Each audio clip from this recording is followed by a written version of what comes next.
I really don't know what it's going to take. We've got to start taking life seriously again. We've got to be able to get back on the horse and start riding forward. We can't just say, all right, I've been through crap. I'm going to stop right here. And whatever happens. And that's not the way we're supposed to be living. We need each other to pull ourselves through this storm. And businesses need to get back up on their feet again, because if they don't, things are not going to improve. And we need each other to make that happen. Unplugged, because we will always say yes to creativity. Totally Uncut, because we all make mistakes. So turn it into a tool. This is Arroe Unplugged. I think this is going to be deep. Maybe too deep. My brother would probably look at me and say, hey, look, get out of your head. People don't care. And yet, in my heart, it says, yes, they do care. If it gets too deep, I understand if you got a bolt.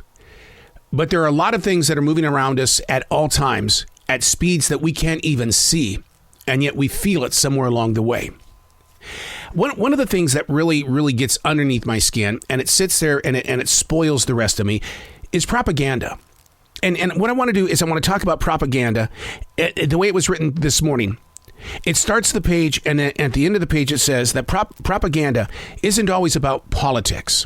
And I think that's what I want you to put your focus on, is that propaganda is not always about politics. What we believe in this area of life that we presently think that we're controlling, is not what other people are seeing. Look, I'm very guilty of this. And when I show up here every day, my goal, my command, or my calling is that I really do want to help inspire other people's minds, bodies, and souls to be stronger in their walk from where they presently stand. And how I attain this information is 100% through experience. I'm sure experts in meditation and prayer will listen to something like this and go, this guy's too much of himself. No, it's too deep, and people don't care. But I got to tell you, on my own personal experiences, I've been to hell, and I don't want you to go there.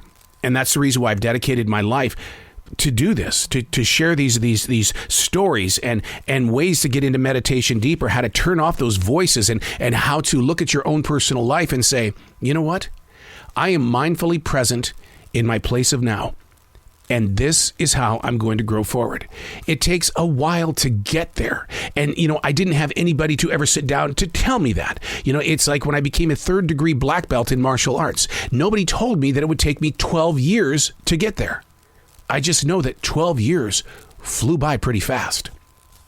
Hey, it's Arroe. This is The Daily Mess, a chronological walk through an everyday world. I am a daily writer. I write because that's how I breathe. It's the universe moving through me, and somehow it gets here. And I don't spend a lot of time trying to figure out how it happens. I just trust it, and I have faith in it. This is The Daily Mess. In studying Yoga Nidra yesterday, Nidra is a form of meditation. And I really do take it hardcore in studying it. And one of the things that I learned in Taekwondo is that I became a better martial artist by knowing the history of the martial art.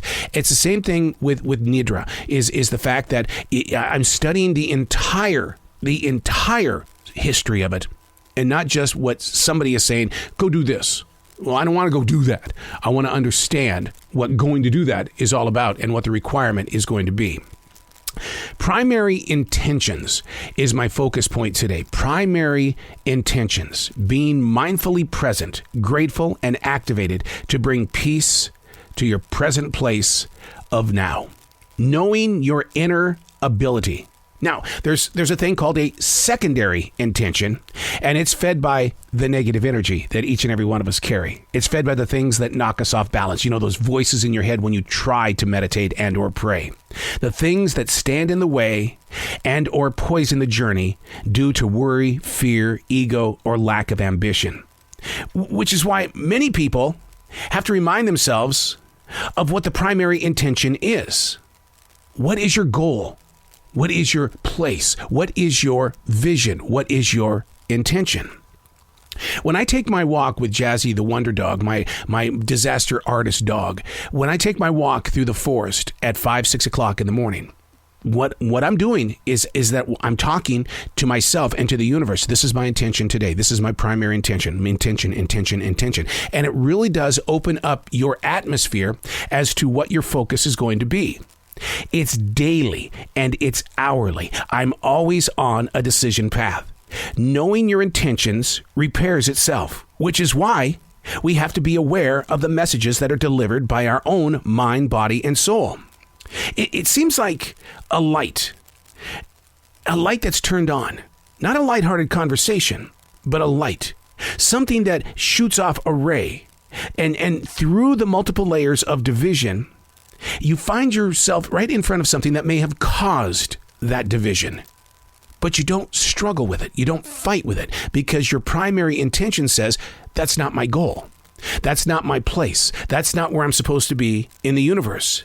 The secondary intention would be, I'm going to sit here and I'm going to take you on until one of us goes down. That's your secondary intention. What is your primary intention? Where is your heart? How did you feel when you felt like you failed the moment? In your present place of now, your primary intention is fill in the blank. Acknowledging the slip or the stumble identifies the presence of the next step. Getting control of who, what, where, why, when, and how is when you take the time to ask yourself the real question. What is your primary intention? I'm Arroe, and that's the Daily Mess.